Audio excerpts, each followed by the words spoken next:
പീറ പണിക്കരേ, ആ എത്തിയല്ല. നീ എന്റെ MLA കൊച്ചനെ അറസ്റ്റ് ചെയ്തു അല്ലടാ? അറസ്റ്റ് ചെയ്തിട്ടില്ല മാമച്ചൻ സാറേ, അറസ്റ്റ് ചെയ്യാനായിട്ട് ഒരുങ്ങുന്നതേ ഉള്ളൂ. നീ ഒരുങ്ങിക്കോടാ. ഡൽഹിയിൽ നിന്ന് കെട്ടിപ്പൊതിഞ്ഞുകൊണ്ടുവന്ന കോപ്പും കരുത്തും വാരി പിടിച്ച് നീ അവന് കാവല് നിന്നാലും ശരി, നിന്റെ ഈ ധിക്കാരത്തെ ഒതുക്കും ഞാൻ.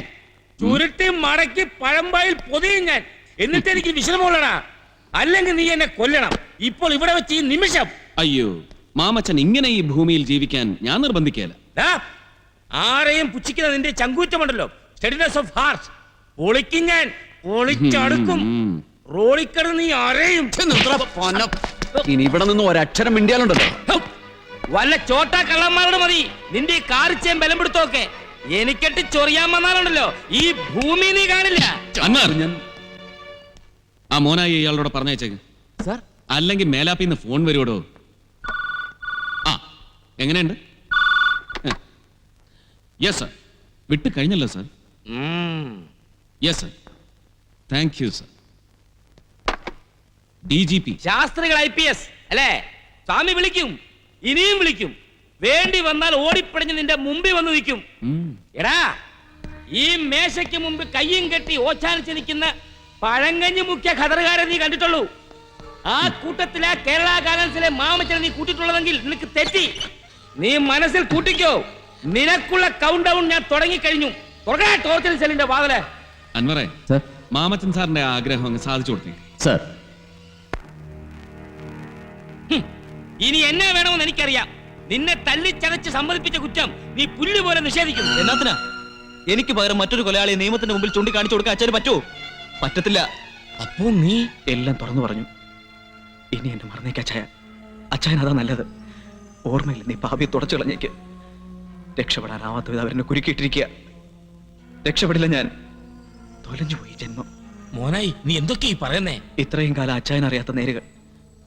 സിസ്റ്റർ അമലയെയും കാളിയറച്ചനെയും കൊല്ലിച്ചത് ഞാനാ, അച്ചായൻ പോലും അറിയാതെ. മോനായി, നീ കൊല്ലിച്ചെന്നോ? അതെ, കുരിശ് പിടിച്ച് സത്യം ചെയ്യാം, ഞാനാ കൊല്ലിച്ചത്. കൈപ്പിടിയിൽ ഒതുങ്ങിയ ലോകം സിസ്റ്റർ അമല കാരണം തകരുമെന്നുറപ്പായപ്പോ അച്ചായൻ എപ്പോഴും ഉപദേശിക്കാറില്ലേ, വഴിയിൽ കാരമുള്ളല്ല മീൻമുള്ള കണ്ടാൽ എടുത്തു മാറ്റാൻ മടിക്കരുതെന്ന്. ഞാനത് തുടച്ചു മാറ്റി. നീ എന്തൊക്കെ പൊള്ളുകളാണ് ഈ പറയുന്നേ? പൊള്ളുകളല്ല, പൊരുളുകൾ തന്നെയാ. പട്ടണിക്കാരൻ മോനായിക്ക് എത്ര പണം കിട്ടിയാലും വിശപ്പടങ്ങുകയില്ല എന്നുള്ള നേര്. കോളേജിൽ പഠിക്കുമ്പോ എന്റെ ഉന്നം മാമല മാമച്ചൻ എന്ന അച്ചായനായിരുന്നു. ധനകാര്യമന്ത്രിയെ ഏറ്റവും കൂടുതൽ ബഡ്ജറ്റ് അവതരിപ്പിച്ച ഈ തലച്ചോറിനോട് എനിക്ക് എന്ന് അസൂയായിരുന്നു അച്ചായ. പിന്നെ പാർട്ടിയിൽ മുന്നോട്ട് വന്നപ്പോ പിന്നാമ്പുറത്തിരുന്ന് ഞാൻ കണ്ടു ഒരു വീട്ടുകാരനവരെ പോലെ അങ്ങൊരു സംസ്ഥാനത്തിന്റെ മുഴുവൻ കണക്കുകൾ എഴുതി തള്ളുന്നത്. അപ്പോഴാണ് ഞാൻ അക്കങ്ങൾ കൊണ്ട് മനസ്സിൽ കൊട്ടാരങ്ങൾ പണിയാൻ തുടങ്ങിയത്. ഓരോ ബഡ്ജറ്റിലും കോടികളുടെ രഹസ്യ തിരിമറി. ആവശ്യക്കാർക്ക് മുൻകൂട്ടി ബഡ്ജറ്റ് ചോർത്തി കൊടുക്കുക, ടാക്സിലെടുത്ത് കളയിപ്പിക്കുക. അതിനെനിക്ക് കൂട്ടായി നിന്നത് അവനായിരുന്നു. ലോ കോളേജിൽ എന്റെയും സിസ്റ്റർ അമലയോടൊപ്പം ഒരുമിച്ച് പഠിച്ച രാജു നമശിവായം. സ്റ്റേറ്റിലെ ഒന്നാം തരം ഗുണ്ട. കാശ് കൊടുത്താൽ അവൻ ആർക്ക് വേണ്ടി എന്തും ചെയ്യും. അവനായിരുന്നു എന്റെ കായികബലം. പക്ഷെ ഒരിക്കൽ അവൻ അവന്റെ പിഴകളെ കുറിച്ചോർത്ത് മനസ്സ് നീറ്റി. അവന്റെ മനസ്സ് മാറ്റിയവൾ സിസ്റ്റർ അമല. അങ്ങനെ അവൻ ഞങ്ങളോട് തെറ്റി പുണ്യാളനാവാൻ പോയി.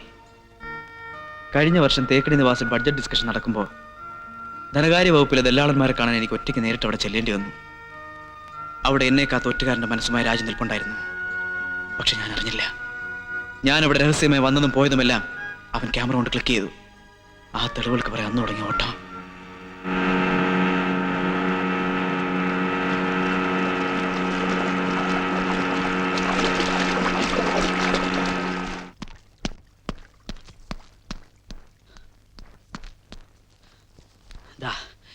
ഇതുപോലെ ഇനിയുണ്ട് തെളിവുകൾ. എല്ലാവരും ചേർന്ന് എന്നെ കൊണ്ട് ചെയ്തു വെച്ച ഓരോ മഹാപാപങ്ങളുടെയും അളവുകളും തൂക്കങ്ങളും ലോകം അറിയട്ടെ. പശ്ചാത്താപം പ്രായശ്ചിത്തത്തിലൂടെ വേണം. കുറ്റങ്ങളും പാപങ്ങളും ഏറ്റു പറയേണ്ടത് ഇരുട്ടിലിരിക്കുന്ന കരിങ്കൽ വിഗ്രഹങ്ങളുടെയും മരക്കുരിശികളുടെയും മുമ്പിലല്ല, സ്വന്തം മനസാക്ഷിയുടെ മുന്നിലാണ്, നിയമത്തിന് മുന്നിലാണ്. അത് ലോകം അറിയണം, ഉറക്കെ വിളിച്ച് പറയണം. എല്ലാം ഏറ്റു പറയാൻ ധൈര്യമുണ്ടോ രാജീവിന്? ഉണ്ട്. പക്ഷെ ഞാൻ മാത്രം ശിക്ഷിക്കപ്പെട്ടാ പോരാ. എന്നെ ഒരു ഭ്രാന്തനാക്കിയ എല്ലാവരും, എന്റെ കയ്യിൽ പുരണ്ട ചോരയിൽ പങ്കുള്ള എല്ലാവരും ശിക്ഷിക്കപ്പെടണം. എങ്കിൽ എനിക്ക് വിശ്വാസമുള്ള നീതിന്യായ പീഠത്തിന് മുന്നിൽ ഞാൻ രാജുവിനെ നിർത്തും. അതുവരെ സ്വന്തം ജീവന് കാവൽ നിൽക്കേണ്ട ബാധ്യത രാജുവിന് തന്നെയാണ്. ഒരാൾക്കും പിടികൊടുക്കരുത്, ഒരു പ്രലോഭനത്തിനും കീഴടങ്ങരുത്. ഇല്ല, ഇനിയുള്ള കാലം ഒരു മനുഷ്യനായി എനിക്ക് ജീവിക്കണം സിസ്റ്റർ. എന്റെ അപ്പ, അമ്മ, അനിയത്തി, ഇവർക്കൊക്കെ വേണ്ടി എനിക്ക് ജീവിക്കണം സിസ്റ്റർ.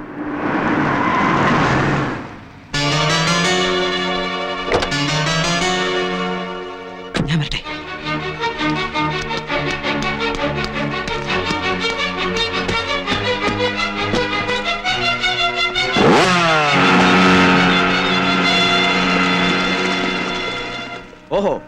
അപ്പൊ നിങ്ങളാണ് അവന്റെ പുതിയ രക്ഷക. എന്നാ കേട്ടോ, ഒരു കന്യാസ്ത്രീക്ക് കിളക്കാൻ പറ്റിയ മണ്ണല്ല ഇത്. അവനെ വിളിച്ച് കുമ്പസാരിപ്പിച്ച് മാനസാന്തരം വരുത്തി ജ്ഞാനസ്നാനം ചെയ്യിപ്പിച്ചോ. പക്ഷെ കേട്ട കഥകൾ കൊണ്ട് അങ്ങാടി വിലപേശാൻ ഇറങ്ങിയാൽ കിഴക്കോട്ട് തലവെച്ച് കിടത്തുന്ന ഞാൻ ഒടിച്ചു മടക്കി പൊട്ടക്കിടത്തിലെറിയും. മിസ്റ്റർ മോനായി, തന്റെ കൈകൊണ്ട് ചാകാൻ വിധിയുള്ള ഒരു പടി ജന്മമല്ല എന്റേത്. തുടങ്ങിയാൽ അതെങ്ങനെ അവസാനിപ്പിക്കണമെന്ന് എനിക്കറിയാം. അവസാനിപ്പിക്കുക തന്നെ ചെയ്യും ഞാൻ. സാറേ, ഇവിടെ കയറി കിടക്കല്ലേ, തൂമ്പാ താഴെയല്ല.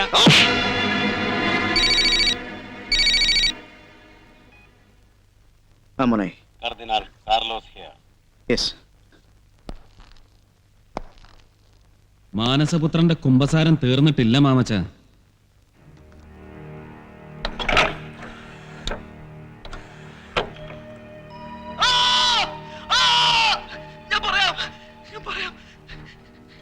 ഞാനെല്ലാ സത്യങ്ങളും പറയാം. രാജുവിനെ വെച്ച് സിസ്റ്റർ അമൽ എന്റെ നെഞ്ചിൽ തീ കോരിടാൻ പോകുന്നു അറിഞ്ഞപ്പോ എന്റെ മുമ്പിൽ ഒറ്റ വഴിയേ ഉണ്ടായിരുന്നുള്ളൂ. അവനെയും അവളെയും അവന്റെ കാര്യത്തിൽ ദൈവം എന്നോട് കരുണ കാണിച്ചു. കോറയിലിട്ട് കൊന്നു മലർത്തി അവനാരോ. പ്രസ് ക്ലബിൽ ഒരു പത്രസമ്മേളനത്തിന് സമയം ചോദിക്കാൻ അമല പോയിരുന്നു എന്ന് ഞാൻ അറിഞ്ഞപ്പോ സിസ്റ്റർ അമലയ്ക്ക് ഒറ്റ രാത്രിയുടെ ആയുസ് മാത്രം മതി ഞാൻ കാർലോസിനോട് പറഞ്ഞു. രാത്രി പാപ്പി ഒരിക്കൽ വഴിയിലൂടെ കടഞ്ഞെന്ന് കാർലോസ് സിസ്റ്ററെ കൊന്ന് കിണറ്റിൽ വലിച്ചെറിഞ്ഞു. അന്വേഷണം ശക്തി കൂടിയപ്പോ തെളിവുകൾ അച്ഛന് നേരെ പതുക്കെ പതുക്കെ ക്രിയേറ്റ് ചെയ്തു വെച്ചു കാർലോസ്. എന്താ തൊണ്ട വരളുന്നുണ്ടോ മാമച്ച? ദൈവം കുടിച്ചേ.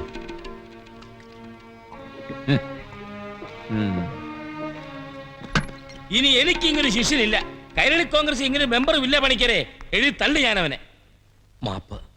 മുന്നോട്ട് വെച്ച ഓരോ കാലടിക്കും താഴെ മുള്ളു വതറിയതിന്, അപമാനിച്ചതിന്, നേര് കണ്ടുപിടിച്ചത് എന്റെ മുമ്പിൽ ഇങ്ങനെ തലകുനിച്ച് നിൽക്കാൻ പോലും ഞാൻ യോഗ്യനല്ല പണിക്കരെ. മാമല മാമച്ചന് മറ്റെന്തെങ്കിലും പറയാനുണ്ടോ? വേറെന്ത് പറയാനാ എന്റെ പണിക്കരെ? കൊണ്ടുപോയി കഴിവിലേറ്റ് അകത്ത് കിടക്കുന്ന മഹാഭാവിയെ കൂടെ നടന്നെന്റെ അടിവേരുമോന്താ നോക്കിയവനവൻ. എന്റെ മാതാവേ, ഞാൻ എന്തോന്നായി കാണുന്നതും കേൾക്കുന്നതും ഒക്കെ. പാവം കാളിയാറച്ചൻ. ആദ്യം ഐ ജെ ജെയിംസ് കുട്ടി, പിന്നെ പോളച്ചൻ, ഒടുക്കന്റെ മോനായി. എണ്ണേണ്ടത് മാമച്ചനല്ല, ഒടുക്കത്തേത് മോനായിയുമല്ല. അന്ന് അരമന മുറ്റത്ത് വെച്ച് തന്നോട് ഞാൻ പറഞ്ഞു, ഒന്നൊന്നായി എണ്ണിക്കൊണ്ട് എല്ലാം ഞാൻ തീർത്തു കിട്ടും, അതിൽ ഒടുക്കത്തേതാവാൻ മുട്ടിപ്പായി പ്രാർത്ഥിച്ചോളാൻ. നീ പിന്നെയും ചൊറിഞ്ഞു ചൊറിഞ്ഞ് എന്റെ മേത്തോട്ട് കയറുകയാണല്ലേ. എടാ, അവനെല്ലാം സമ്മതിച്ചില്ലേ, എല്ലാം ഏറ്റു പറഞ്ഞില്ലേ, പിന്നെ നിനക്കെല്ലാത്തിനും സൂക്കേടാ. തലതൊട്ടപ്പന്റെ ജീവൻ രക്ഷിക്കാൻ മാനസപുത്രന്റെ ആത്മാഹൂതി. എന്താ അങ്ങനെ ആയിക്കൂടെ? കരുതിയിരുന്നോ മാമച്ച?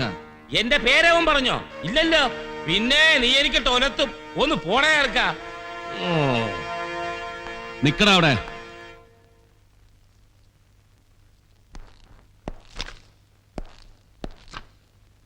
ഇയാളെ അറിയോ? ഇവനാരാ? കണ്ട ചെമ്മാനും ചെരുപ്പൂത്തൊക്കെ ഞാൻ എങ്ങനെ അറിയാനാ? ചെമ്മാനും ചെരിപ്പൂത്തിയൊക്കെ മറ്റൊരു ചെമ്മാനും ചെരിപ്പൂത്തിക്ക് തിരിച്ചറിയാൻ കഴിയും.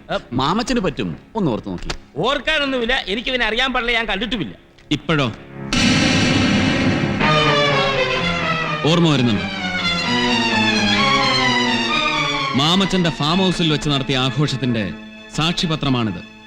Now spit the truth. ഇപ്പൊ പിടി കിട്ടി. ഇവനാ മോനായിയുടെ ഫ്രണ്ടാ. ബോംബെയിലെ മട്ടർ എക്സ്പോർട്ടറാ. ഇവന് പുതിയൊരു എക്സ്പോർട്ട് ലൈസൻസ് കിട്ടിയപ്പോ അതിന്റെ ഒരു ആഘോഷം നടന്നു. മോനായി നിർബന്ധിച്ചപ്പോ ഞാൻ അവിടം വരെ പോയി തല കാണിച്ച് തിരിച്ചു പോരുകയും ചെയ്തു. അല്ലാതെ ഓർത്തു നോക്കാൻ മാത്രം ബന്ധമൊന്നും ഞാനും അവനുമായിട്ടില്ല. സർ, ഐനിക്കര സ്റ്റേഷനിൽ നിന്ന് മെസ്സേജ്. കാർലോസ് രക്ഷപ്പെട്ട ജീപ്പ് കണ്ടെത്തി. Thanks my Lord.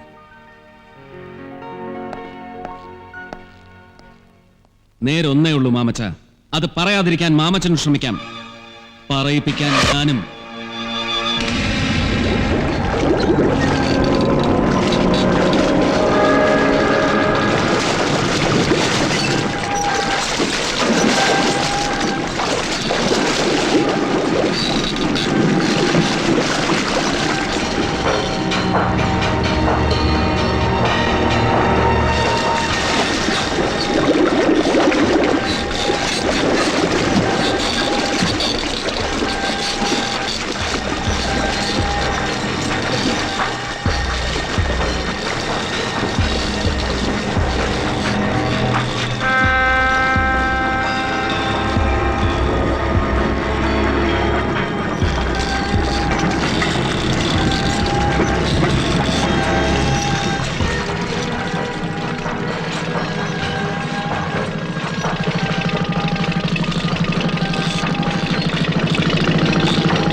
കാർലോസ് രക്ഷപ്പെടാൻ ഉപയോഗിച്ച ജീപ്പ് ഇത് തന്നെയാണ് സർ. ഉം. ഒന്നുകിൽ അവൻ മനഃപൂർവ്വം ഉപേക്ഷിച്ചത്, അല്ലെങ്കിൽ രക്ഷപ്പെടുന്നതിനിടയ്ക്ക് വല്ല ആക്സിഡന്റും. നോനോ, ആദ്യം പറഞ്ഞതിന് തന്നെയാണ് സാധ്യത. പക്ഷേ ഈ പോലീസ് ജീപ്പ് അവനെങ്ങനെ കിട്ടി? ഇത് റിസർവ് ക്യാമ്പിലെ ജീപ്പ് തന്നെയാണല്ലോ, ഉറപ്പല്ലേ? അതെ സാർ, കഴിഞ്ഞ ആഴ്ച ഓപ്ഷനിൽ വിറ്റ ജീപ്പായത്. ആ, യെസ്. ഈ ജീപ്പ് ലേലത്തിൽ പിടിച്ചത് ആരാണ്?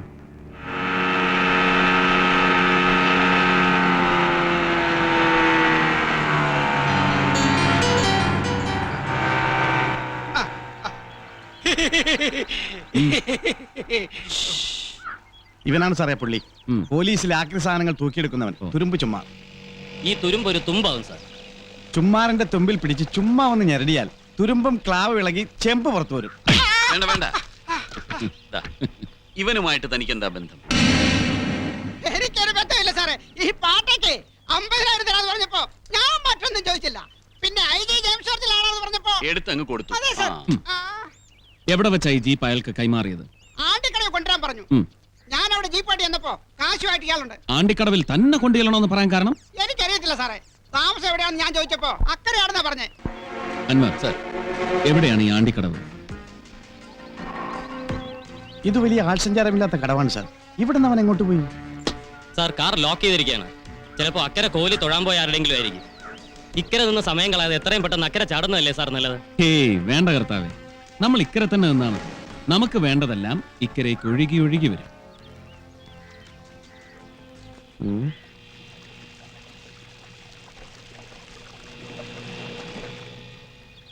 സ്റ്റേ മാധവി. ഉം. പണ്ടൊരു LLB കയ്യിലുള്ളതുകൊണ്ട് എല്ലൊരെണ്ണം കൂടുതലായിരുന്നു. പിന്നെ കോടതി ഇടപെട്ട് അവളുടെ സന്നദ്ധ എടുത്തു കളഞ്ഞു. ഉം. But highly inflammable. തൊട്ടാ പൊള്ളും. ഓ, ഇപ്പൊ ടൂറിസം കമ്മിറ്റി കിടന്ന് സിറ്റി കൂടെ തേരാപാര കപ്പലോടിക്കുക. ഓടിച്ചോടിച്ച് ഹൗസ് ബോട്ട് 3 എണ്ണം സ്വന്തമാക്കി. ഓ, കൊക്കോക്കോള കുടിച്ചോണ്ടാ വരുന്നത്. ഞങ്ങളൊന്ന് മുട്ടിക്കോട്ടെ സാർ. ഉം. ചെല്.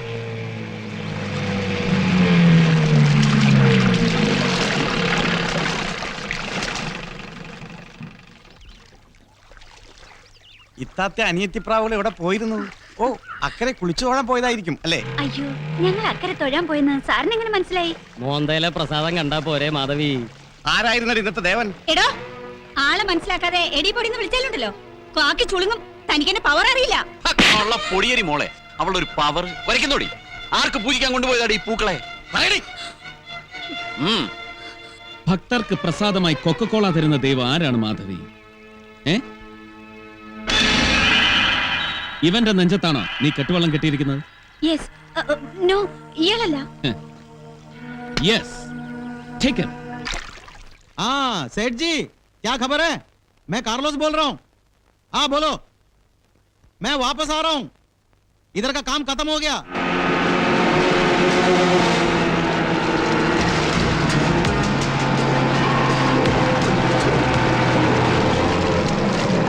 Come on. अरे सेठ जी, मेरे बात तो सुनो ना.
Ah!